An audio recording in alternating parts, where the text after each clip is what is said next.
The first semi-final of Euro 2020 took place in London between two heavyweights. Italy and Spain did battle in a fascinating encounter that went all the way to penalties. In the end, Italy came out on top to progress to Sunday's final. Mancini stuck with his 4-3-3, but would be forced into a change at left back, with Emerson replacing the injured Spinazzola. Luis Enrique also went with his traditional 4-3-3, but this time leaving out Morata and Gerrard on the bench. As you can see from the average positions, Spain defended with a high line as they dominated possession and forced Italy to defend deep. Spain managed a massive 908 passes over 120 minutes and 70% possession to Italy's 30. Despite that, Spain only had 5 shots on target, one more than Italy. Both teams like to play out from the keeper and build play, but Spain's high press forced Italy to play long balls down the line where they would often lose possession.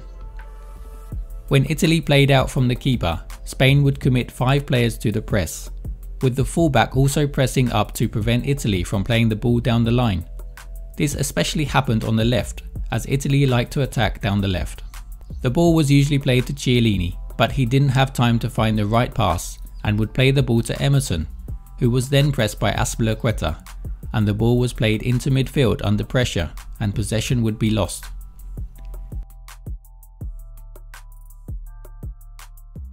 Italy were often not able to play through Spain's press, and this meant that the ball would go back to the keeper for long goal kicks upfield.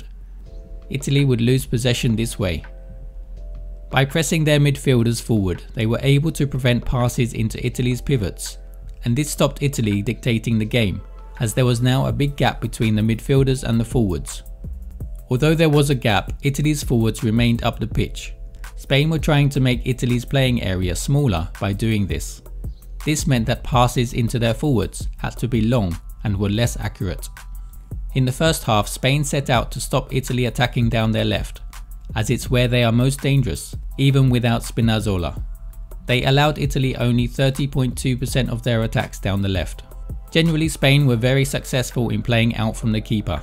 Spain would adopt a 2-3-2-3 formation, with the fullbacks pushing slightly higher in line with Busquets, and the wingers would hug the touchline, making the pitch as big as possible. With Italy pressing with their front three, it would often mean that Azpilicueta was free to progress the ball. Pedri and Koke would receive the ball in inside spaces and play passes to their wingers to try and get behind Italy's back line. Busquets would often drop between the lines. Ono would often drop back into midfield to form an extra man as Spain's midfield formed a diamond shape. This would often bring one of the central defenders out to mark him, as Spain tried to create spaces in behind for their wide attackers to get into. Spain would push their wingers right out to hug the touchline, and this would drag a fullback out and create space between the centre-back and the fullback for the number 8 to run into.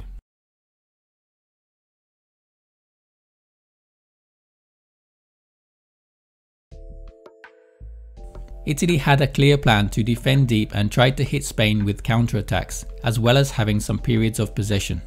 Italy looked to defend in a 4-4-2 formation, with one of their attackers, usually Chiesa, dropping back into midfield. With the midfielders and defenders forming 2 banks of 4, and all passes into the central areas being blocked, Spain had no choice but to go wide. It was then the job of the fullback that would sprint out to challenge for the ball. By defending like this, Italy were looking to force breaks for their forwards. Italy would push Immobile and Insigne up between Spain's fullback and centre-back in the half spaces, as they looked to release balls quickly and use their pace and trickery to get a goal. And in the 60th minute it worked. As a quick counter-attack with the attacker getting between 2 defenders, lets the ball fall to Chiesa, who has joined the attack late, and Italy scored the opening goal. After going a goal down, Spain brought on Morata and changed their system. With Morata playing as a central striker, Alba pushed up to fill the space left by Torres, and Azpilicueta also pushed up. This saw Koke filling the space left by Azpilicueta on the right. The idea was to get more crosses into the box from the fullbacks for Morata. But it was a different method that Spain scored their goal. Morata dropped back between Italy's 2 pivots and after playing a 1-2 gets the ball back to draw Spain level. Conclusion to this game: Spain dominated possession and had more shots than Italy, but without any firepower in the box, were not able to score until Morata came on.